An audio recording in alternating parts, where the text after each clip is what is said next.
Halo dan selamat datang kembali di pembahasan mendalam kita. Kali ini kita pegang buku yang cukup ramai dibicarakan nih, Enlightenment Now dari Steven Pinker. Secara umum ya buku ini kan isinya data, argumen yang nunjukin kalau peradaban kita tuh maju pesat, lebih aman juga. Tapi, selalu ada tapinya ya. Ada satu bayangan gelap yang kayaknya nggak hilang-hilang dari berita, dari pikiran kita. Terorisme. Betul. Isu yang kayaknya selalu relevan ya, selalu bikin khawatir. Nah, persis. Makanya fokus kita hari ini bab 13 dari buku itu. Spesifik soal terorisme. Gimana ceritanya kita bisa terus merasa terancam gini? Padahal argumen besar Pinker kan, kita ini hidup di zaman yang relatif lebih aman loh dibanding dulu. Itu dia paradoksnya. Kenapa perasaan kita beda banget sama data jangka panjang? Iya kan? Nah, misi kita sekarang ini yaitu kita bedah data, psikologi, peran media juga di balik rasa takut kita sama terorisme. Semua berdasarkan analisis di bab ini ya. Kita coba pahami deh kenapa sih persepsi sama statistik sering nggak nyambung. Oke, kita mulai dari awal babnya dulu ya. Silakan. Jadi, Pinker tuh langsung buka bab 13 ini dengan ngakuin kalau klaim zaman lebih aman tuh sering disambut. Ya gitu deh, orang pada nggak percaya. Kenapa? Salah satu biang keroknya ya serangan terorisme ini. Serangan yang dampaknya gede banget ya secara psikologis. Banget, meski kalau dihitung-hitung jarang. Tapi karena dramatis, diliput media besar-besaran, jadinya kayak bikin ilusi gitu. Seolah-olah dunia kita sekarang tuh jadi, wah baru dan jauh lebih ngeri. Iya, betul sekali. Dan ini bukan cuma perasaan loh, ada data konkretnya. Dari Amerika Serikat tahun 2016 yang dikutip di buku ini. Ngeri juga sih liatnya. Mayoritas orang Amerika waktu itu mikir terorisme itu isu nasional paling penting. Paling penting loh. Wow. Bukan cuma itu, banyak yang secara pribadi takut banget jadi korban. Sampai-sampai pandangan kalau ISIS itu ancaman eksistensial, ancaman yang bisa menghancurkan Amerika, itu lumayan menyebar luas. Gila ya, sampai segitunya persepsinya. Dan yang menarik juga, Pinker bilang ketakutan ini nggak cuma di masyarakat awam, intelektual juga kena. Oh ya? Contohnya gimana? Dia nyebut John Gray, seorang filosof politik yang dia sebut agak unik sih istilahnya, progressophobe. Orang yang kayaknya skeptis banget sama ide kemajuan. Si Gray ini sampai gambarin Eropa Barat waktu itu kayak medan konflik kekerasan, di mana batas antara damai sama perang itu kabur secara fatal. Serem banget kan narasinya? Wah iya, gambaran yang suram banget ya. Padahal kalau kita lihat data jangka panjang yang Pinker kasih di bagian lain buku, kan beda banget ceritanya. Ini nunjukin gimana narasi pesimisme yang mungkin didorong rasa takut terorisme ini bisa kayak nutupin tren penurunan kekerasan skala besar. Fenomena yang statistiknya kecil tapi rasanya gede banget. Nah ini dia nih bagian yang menurut saya paling bikin mikir. Coba kita sandingkan ya rasa takut yang tadi itu sama data statistik yang lebih luas. Kan ini inti argumen bukunya. Ingat kan? Pinker nunjukin penurunan drastis di banyak jenis kekerasan. Contohnya, kematian akibat perang antar negara. Itu jatuhnya gila-gilaan. Dari puncaknya pas Perang Dunia II, hampir 300 per 100 ribu penduduk global per tahun. Jadi Berapa? Jadi kurang dari 1,5 per 100 ribu per tahun. Di dekade terakhir data yang dia punya pas nulis buku. Itu kan turunnya jauh banget, sama kayak tingkat pembunuhan di banyak negara. Eropa misalnya, itu juga udah turun berabad-abad. Nah, disinilah konsep yang Pinker sebut ketumpulan statistik atau statistical obtuseness itu jadi penting banget. Kita sebagai manusia tuh, ya emang nggak intuitif soal probabilitas dan risiko. Kita cenderung ngegedein risiko dari kejadian yang heboh, yang nakutin, padahal jarang. Terus kita nyepelein risiko dari hal yang lebih biasa tapi kurang berita, padahal mungkin lebih sering terjadi. Dan contoh yang Pinker kasih ini benar-benar bikin, dia bilang, berdasarkan data ya, risiko kita meninggal karena serangan teroris Islamis di negara barat itu lebih kecil daripada risiko meninggal karena disengat lebah atau tawon. Serius? Lebah atau tawon? Iya, saya ulangi, sengatan lebah atau tawon. Ini bukan buat nyepelein korban terorisme ya, sama sekali bukan. Tapi ini ngasih skala perbandingan yang jarang banget kita kepikiran. Gila juga ya perbandingannya. Selain risiko perorangan yang ternyata kecil itu, ada poin penting lain kan yang dia tekenin?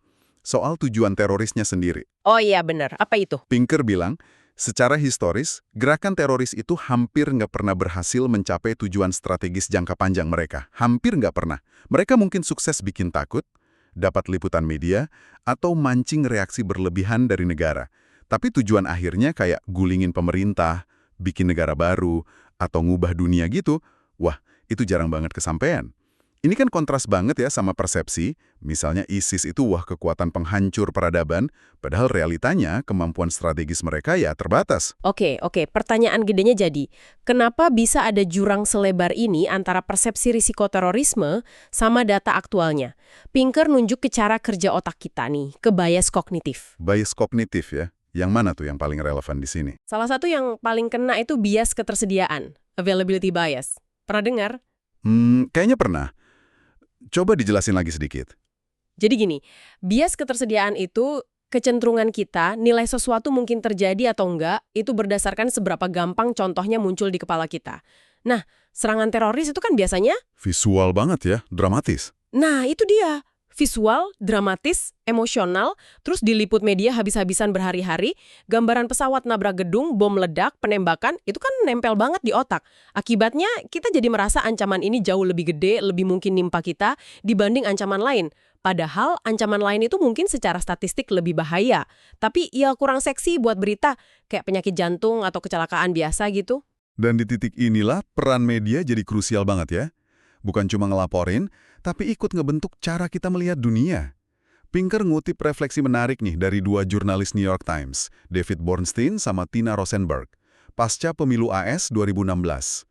Mereka kayak merenung gitu, jangan-jangan fokus jurnalisme puluhan tahun ke belakang yang selalu nyorot apa yang salah, masalah, skandal, ancaman, jangan-jangan itu malah ikut nyemai rasa nggak puas, sinisme, bahkan putus asa di masyarakat.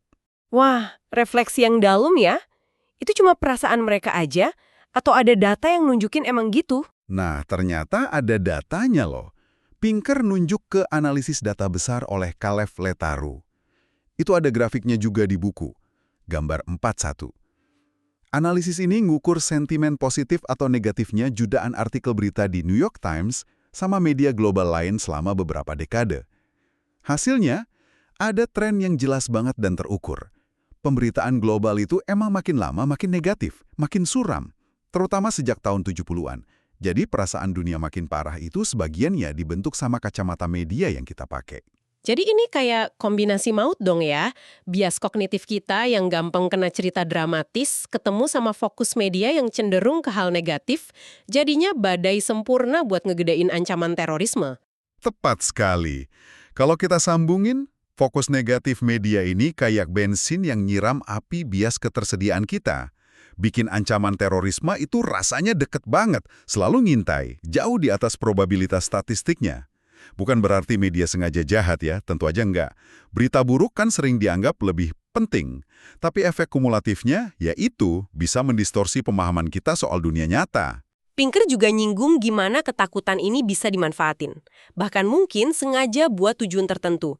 Dia cerita soal fenomena prediksi kiamat terorisme nuklir yang muncul terus, tapi kok jarang kejadian. Ada peneliti John Mueller yang dikutip Pinker, dia ngumpulin lebih dari 70 prediksi spesifik serangan terorisme besar, termasuk nuklir atau senjata pemusnah massal lain, yang dibuat pejabat dan pakar. Dan hasilnya, gagal total semua prediksi itu. Dan prediksi kayak gitu sering dibungkus pakai bahasa yang nakut-nakutin banget kan? Kayak contoh opini di media yang dikutip Pinker, judulnya provokatif banget. Rambut kita terbakar, our hair is on fire. Judul kayak gitu kan jelas buat mancing panik ya, bukan analisis rasional. Tujuannya mungkin buat dorong kebijakan tertentu, atau ya biar dapat perhatian aja. Tapi efeknya ya memperkuat suasana takut itu. Dan rasa takut yang nggak proporsional ini jelas nggak berhenti di level psikologis atau media aja ya. Pasti ada dampak nyatanya ke politik. Jadi gimana nih artinya semua ini buat lanskap politik kita? Pinker ngasih contoh yang cukup gamblang dari pemilu Presiden AS 2016. Data survei nunjukin, di antara pemilih Donald Trump, isu imigrasi sama terorisme itu sering jadi alasan utama mereka milih. Bahkan ngalahin isu ekonomi yang biasanya paling dominan. Ini nunjukin gimana rasa takut, yang mungkin sebagian dibentuk persepsi berlebihan soal ancaman, bisa jadi motor politik yang kuat banget buat sebagian pemilih. Terus, gimana rasa takut ini bisa jadi dukungan buat kebijakan tertentu? Gampang banget jadinya. Rasa takut bakal ada serangan lagi, padahal data nunjukin serangan di barat seringnya pakai senjata sederhana, kayak pistol atau bom rakitan, itu bisa cepet banget ngerahin dukungan publik buat langkah-langkah yang sifatnya represif. Ya kita bicara soal pengawasan domestik yang makin ketat, pembatasan kebebasan sipil, atau kebijakan imigrasi yang diskriminatif, kayak larangan masuk berdasarkan agama atau negara asal.